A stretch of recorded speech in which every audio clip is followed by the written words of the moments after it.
Welcome back for another deep dive.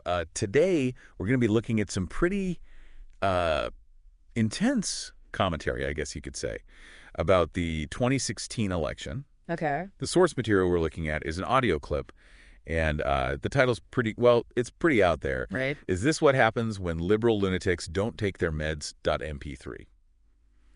So, that should give you an idea of what we're getting into. Oh, wow. But of course, our goal here isn't to endorse these views or debunk them. We just want to kind of understand the arguments being made, you know? Right, like taking a look under the microscope. Exactly. So one of the big things this audio clip focuses on is this whole idea of Russia interfering in the election. Yeah. And specifically point to Reid, the former Senate Majority Leader. Remember him? Oh, yeah, for sure. He was a big player. Yeah, so Reid was claiming that Putin, directly interfered to help Trump win.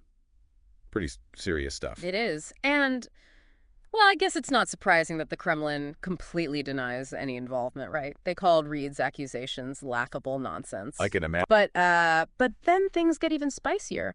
Reid actually sent a letter to James Comey, who was FBI director at the time. Oh, yeah. Claiming he had, quote, explosive information about ties between the Trump campaign and Russia. Wow, so they're really, really going after Comey in this clip, huh? Oh, yeah. They bring up his handling of the Clinton email investigation and basically frame him as someone who can't be trusted at all.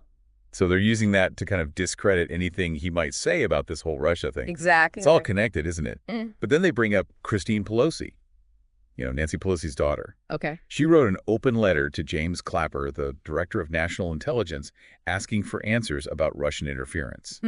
So it seems like they're going after anyone in a position of authority here. Right. They don't trust anyone in the government. Mm-hmm.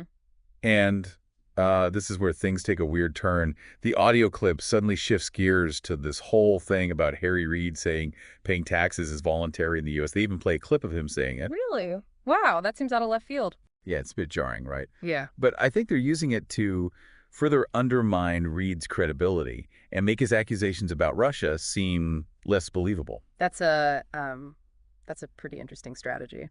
So what do you think? What's the main goal here? Is this about uncovering some big truth?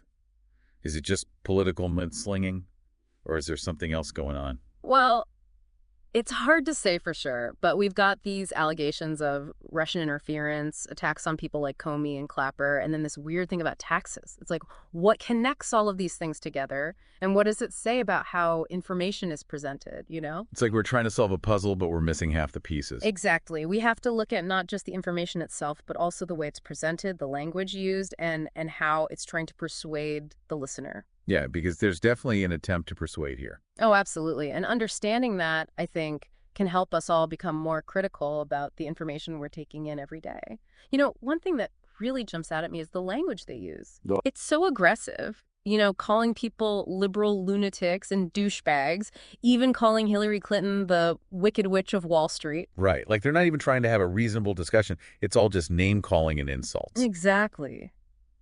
They're appealing to emotion, not reason. And I bet that really works on certain listeners, especially if they already have strong opinions about these people. Oh, for sure. It reinforces their existing biases and makes them feel like they're part of some in-group, the people who see through all the lies and the BS. Yeah, it's like they're creating this us versus them mentality. Exactly. And that makes it really hard to have any kind of nuanced conversation or to consider different perspectives. And they also spend a lot of time attacking the media, right?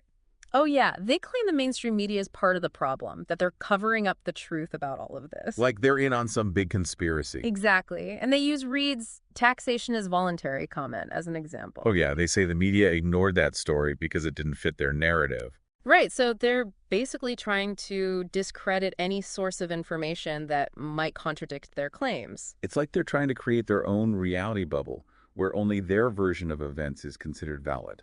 That's a good way to put it.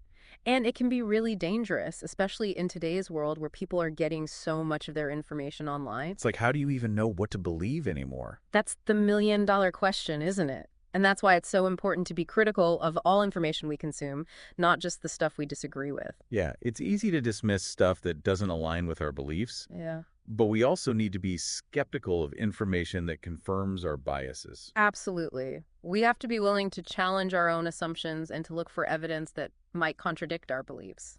It's like, even if you love a particular band, you should still be able to admit when they release a bad song, you know? That's a great Yeah. analogy. We have to be able to separate our emotional attachments from our rational judgment. Okay, so we've talked about the language they use and how they attack the media. What about the way they present information? Well, one thing I notice is they rely a lot on anecdotes and personal attacks. Give me an example. Like, they'll bring up some embarrassing moment from Reid's past or focus on his personality flaws. Right, instead of actually engaging with his arguments about Russia. Exactly. It's a classic distraction technique. It's like, don't shoot the messenger just because you don't like the message. Right. You still need to evaluate the message on its own merits. It's like they're saying, hey, look over there. Yeah, Well, they're doing something shady over here. exactly. And it works because it plays on people's emotions. So what can we do about this? It feels like we're constantly bombarded with this kind of stuff, especially online. It can be overwhelming, for sure. But the most important thing is to be aware of these tactics. So we know what to look for. Exactly. And we need to diversify our information sources. So don't just rely on one news website or one social media feed. Right. Read different newspapers, watch different news channels, follow different people on social media, get a variety of perspectives. And be willing to engage with viewpoints that are different from our own. Absolutely. It's the only way to get a more complete picture of what's really going on. It's like if you only ever eat pizza, you're missing out on a whole world of delicious food. I like the way you think. We need to be open to new experiences, new ideas, new perspectives. And be willing to admit when we're wrong. That's a big one.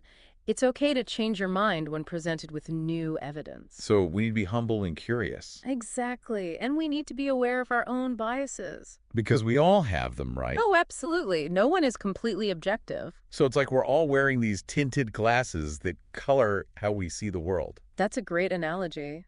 We need to recognize that we're all looking at things from a particular perspective. And be willing to adjust our glasses when necessary. Exactly. We have to be open to the possibility that we might be wrong. So going back to this audio clip, how can we apply all of this to evaluate what they're saying? Well, first, we need to separate the emotional stuff from the factual claims. Like ignore the name calling and focus on the actual evidence they present. Exactly. Don't get swept up in the rhetoric. And we also need to remember that they have an agenda, right? Oh, for sure. They're trying to persuade us of something. So we need to be skeptical and ask ourselves, why are they presenting this information in this way? Right. What's their motivation? What are they trying to achieve? It's like if someone's trying to sell you a car, you don't just take their word for it that it's a good car. Exactly. You do your research, you check the Carfax, you get a second opinion. So we need to apply that same level of scrutiny to information, especially when it comes to something as important as politics. Absolutely.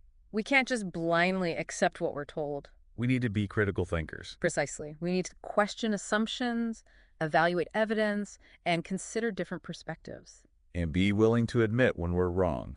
That's key. No one has all the answers. So it's an ongoing process of learning and growth. Exactly. We're all on this journey together. And hopefully we can help each other along the way. Absolutely. By sharing information, having respectful conversations, and being open to new ideas. Yeah, it's a lot to think about for sure. But I like what you said about empowering ourselves. You know, like we have more control over our information intake than we realize. Exactly. We're not just helpless victims of the information overload. We can make choices about what we consume, who we trust, and how we engage with different perspectives. So where do we even start? Like, what are some practical things we can do to become more discerning and critical? Well, I think it starts with being aware of the different narratives that exist about this election. You know, there's the one that emphasizes Russian interference, and then there's the one that focuses more on domestic political factors. Right. And then everything in between.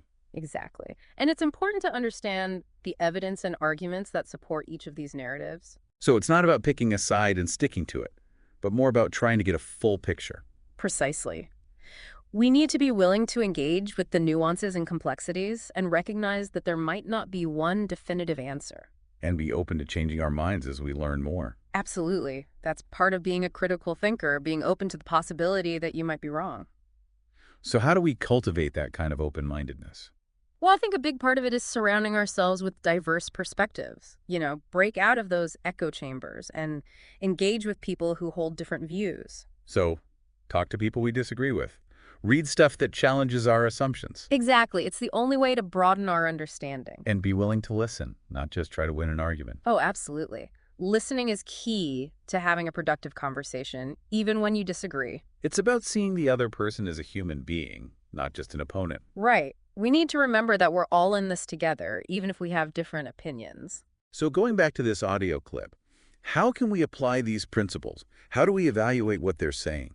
Well, one thing we can do is try to separate the emotional appeals from the factual claims. Like ignore the name calling and focus on the actual evidence. Exactly. And remember that this source has a clear bias. They have an agenda. Right. So we need to ask ourselves, why are they presenting this information in this way? What are they trying to achieve? It's like if someone's trying to sell you something, you always got to be a little skeptical, right? Exactly. You don't just take their word for it, you do your own research. So we need to be smart consumers of information, especially when it comes to politics. Absolutely. We need to think critically, evaluate the evidence, consider different perspectives. And be willing to admit when we're wrong. Exactly. That's how we learn and grow. So it's an ongoing process. It is. It's a journey. And hopefully we can help each other along the way. I think so. By being open to dialogue and willing to share different perspectives. Well, this has been a really insightful deep dive. We've covered a lot of ground from the specifics of this audio clip to the broader challenges of navigating the information landscape. It's been great talking about all of this with you. Likewise.